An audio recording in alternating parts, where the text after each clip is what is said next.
Thank you very much for giving me the floor.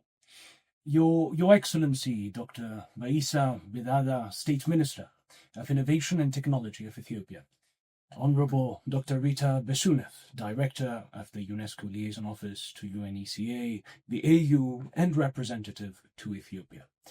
Ladies and gentlemen, all protocols duly and willingly observed. I should first like to express my profound appreciation and gratitude to the organizers, and in particular to the UNESCO office in Addis Ababa for the invitation and honor extended to me to address today's Continental Virtual Dialogue on empowering women in science, which speaks not merely to a theme, but to a civilizational and, I dare say, historic imperative. For when we speak of empowering women in science, in the African context and beyond, we are not engaging in a novel conversation. We are not discovering a hidden truth. We are not, let us be honest, breaking new ground. For decades now, and indeed for generations, we have spoken and made some progress on the empowerment of women in our societies. We have convened conferences, we have drafted declarations, adopted resolutions, and produced innumerable reports on women in STEM. And of course, at the risk of being provocative, the shelves of our ministries and the servers of our international organizations overflow with studies, analyses, and recommendations on this very subject. The question before us, therefore, is not the one of reinventing the wheel. The issue has been acknowledged, and it has been acknowledged countless times, in countless fora, by countless well-intentioned actors. The question, therefore, the only question that matters, is whether we shall finally act with strategic clarity and long-term commitment and vision. Ladies and gentlemen, if we are serious about action and strategic commitment, and I submit that we must be, for the alternative is unconscionable, then we must begin with a fundamental recognition that the empowerment of women in science cannot be achieved through isolated initiatives, however well designed, but it requires the authentic overhaul of our development and societal models. And this must begin with a balanced and inclusive transformation of our education systems, with an honest reckoning with our curricula, with what we teach, what we omit, and what we thereby render invisible and hence impossible. For just as the histories and memories of the Greater South, of Latin America, Africa, and Asia have been systematically erased from educational curricula across the world, and indeed too often within our own countries, so too have the contributions of women. Consider, ladies and gentlemen, how African history stood. In far too many classrooms on this continent and beyond, the history of Africa begins in the 1960s, as if the thousands of years of civilization, of old middle kingdoms, of intellectual and cultural achievements that preceded both colonization and independence were merely a prelude unworthy of serious study. Consider how the Americas are still spoken of in our schools as having been discovered, as if the millions who had lived there for millennia, who built extraordinary and complex societies and empires, were non-existent until European eyes fell upon them. This erasure, this systematic rendering invisible of our histories, our contributions, our very existence, is not accidental. It is the product of an international order that continues to center certain narratives and marginalize others. And women have suffered this erasure also, but in a double dimension. I invite you, ladies and gentlemen, to conduct a simple exercise. Ask yourselves, if pressed to name 5 great women scientists in history, how many could you name? For most of us, and I include myself in this confession, the answer would begin and probably end with Marie Curie. And therein lies the problem. When Marie Curie stands alone in our collective memory, she becomes not an inspiration, but an exception. A singular genius whose achievements, precisely because they appear unrepeatable, serve to confirm rather than challenge the assumption that science is not a domain for women. If she is the only one we can name, then her example discourages rather than encourages our young women and girls. It reinforces the myth that women in science are unusual rather than a norm that has been suppressed by certain structures. Yet, the truth is far richer than this impoverished narrative suggests. After all, it was Fatima al-Fihri who, in the 9th century, founded the University of Al-Qarawiyyin in Fas, in Morocco, the world's oldest running university, well before any of the great institutions of Europe came into being.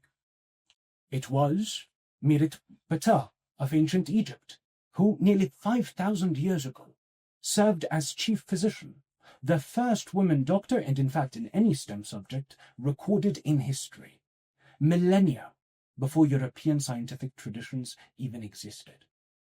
And in our own era, it was Tu Youyou of China who, by studying traditional medical texts dismissed by Western science as folklore, discovered artemisinin, a breakthrough that has saved millions of lives from malaria, particularly on this continent, and for which she did receive a Nobel Prize, but only after decades of invisibility to the international scientific establishment.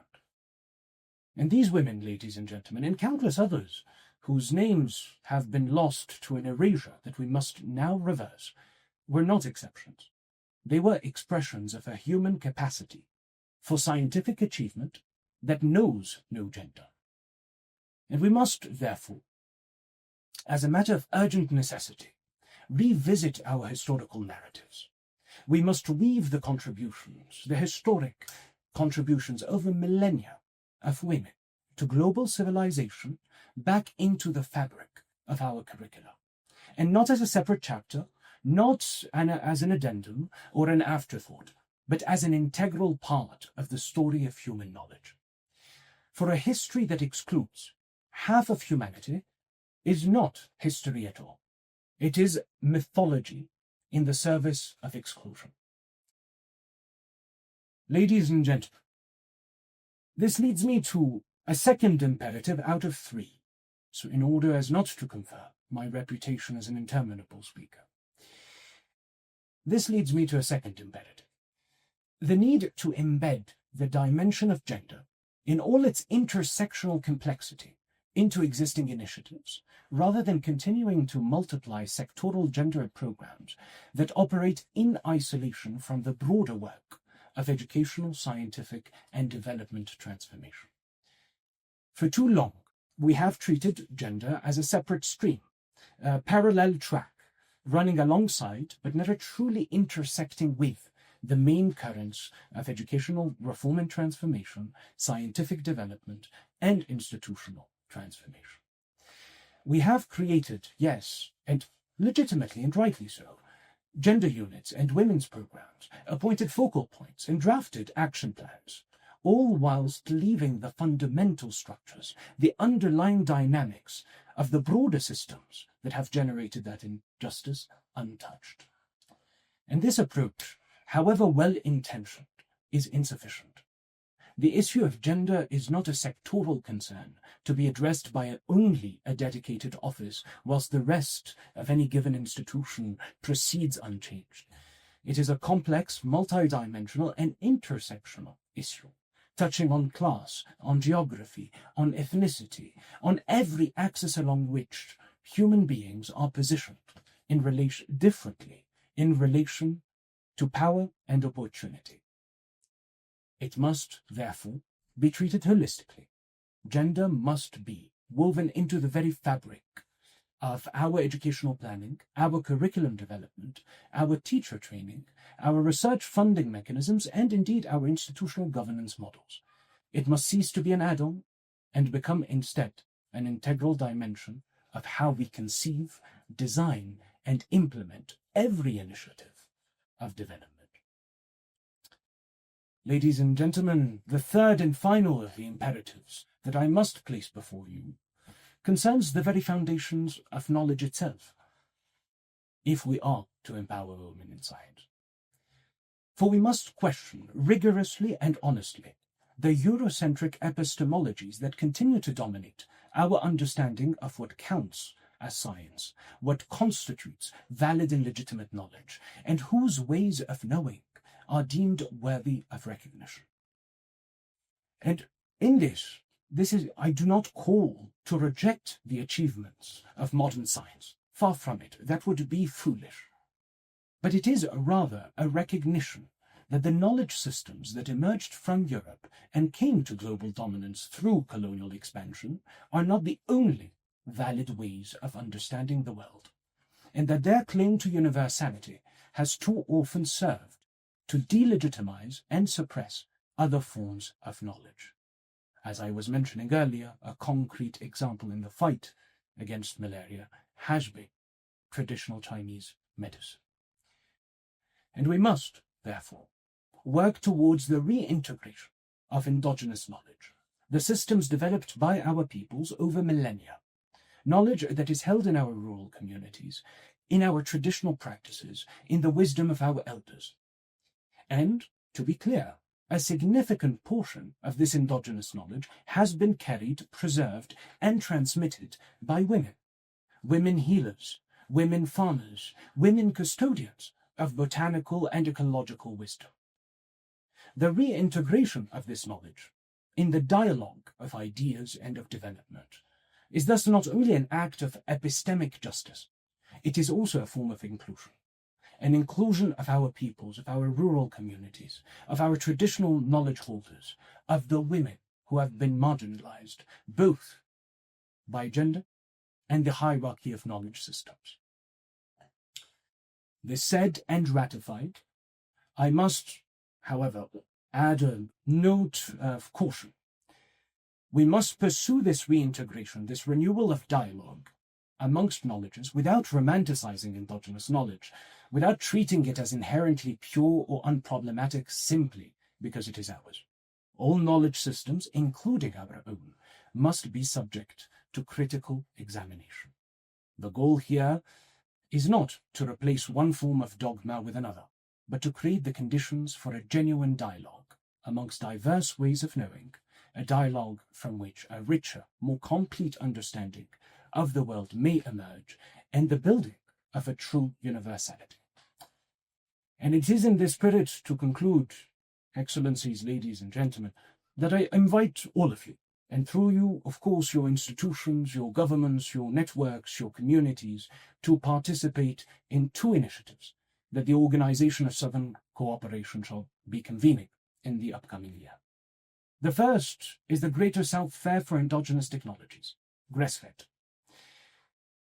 For GRESFET emerges from the recognition that the technologies upon which our education systems, our health systems, our very development models and daily lives increasingly depend upon are overwhelmingly proprietary, closed source, and developed in contexts far removed from our own, creating what I call a technology trap.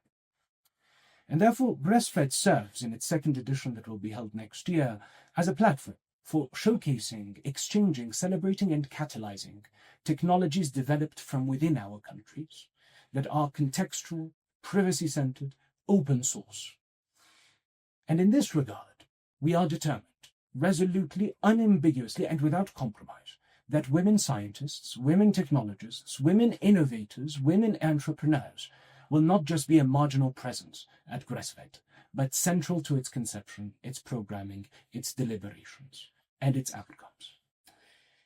I therefore invite you once more, your institutions, to participate, to exhibit, to present, to exchange, and look forward to a fruitful collaboration with all partners, in particular our colleagues at UNESCO, in this regard.